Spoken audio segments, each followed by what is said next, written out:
ദേവഗണങ്ങളുടെ പേടി സ്വപ്നമായി തീർന്ന ഹിരണ്യാസുരൻ താനാണ് സർവചരാചരങ്ങളുടെയും അധിപനെന്ന് വരുത്തി തീർക്കുവാൻ ശ്രമിക്കുന്നു.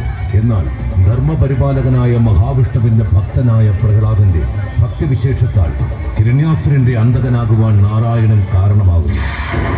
തൂണിലും തുരുമ്പിലും തന്റെ സാന്നിധ്യമുണ്ടെന്ന് തെളിയിച്ചുകൊണ്ട് ശ്രീ മഹാവിഷ്ണു നരസിംഹരൂപനായി അവതരിക്കുന്നു.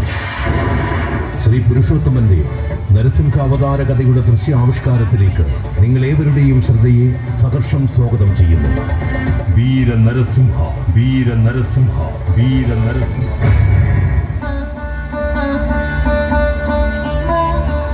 ഓം നമോ നാരായണായ.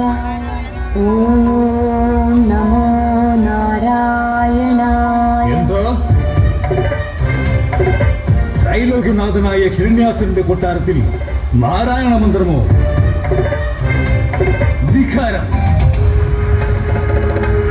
ആരാണ് ഈ അശുഭമന്ത്രം ഉച്ചരിക്കുന്നത്? ശോഭിക്കേണ്ട പിതാശ്രീ, ഇത് നാം തന്നെയാണ്, അവിടുത്തെ പുത്രൻ. നമ്മുടെ പുത്രനോ? പ്രഹ്ലാദ, നമ്മുടെ വർഗശത്രുവിന്റെ നാമം നീ ജപിക്കുന്നു എന്തിന്?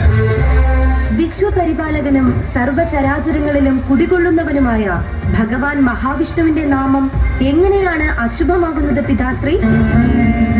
ഹേ പുത്ര, ആ മഹാവിഷ്ണുവും സകല പരിജനങ്ങളും നമ്മുടെ ശക്തിക്ക് മുന്നിൽ പരാജയം സംബന്ധിച്ച് ഭയഭക്തി ബഹുമാനത്തോടെ അടിമകളെ പോലെ കഴിയുന്നവരാണ്. ആ ഭീരുക്കളുടെ തലവനെയാണോ നീ ഭജിക്കുന്നത്?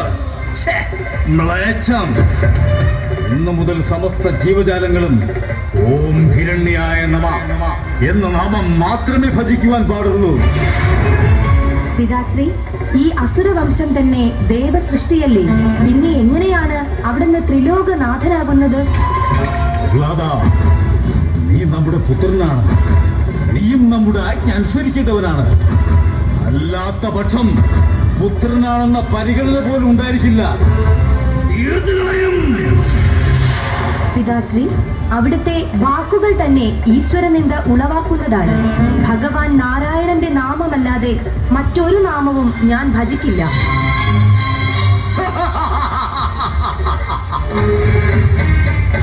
അങ്ങനെയാണെങ്കിൽ നിന്നെ നാം വധിക്കാൻ പോവുകയാണ്. എവിടെ നിന്റെ ദൈവം? നിന്റെ ദൈവം നിന്നെ രക്ഷിക്കുന്നത് നാം ഒന്ന് കാണട്ടെ.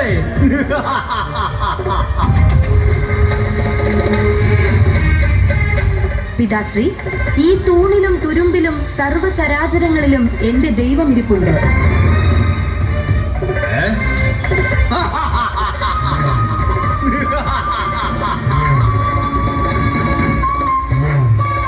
ഈ തൂണിലും നിന്റെ ദൈവം ഇരിപ്പുണ്ടോ?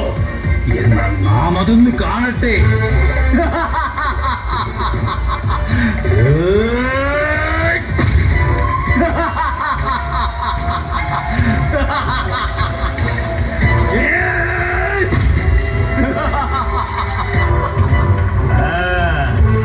ഇതിലുമുണ്ടോ നിന്റെ ദൈവം?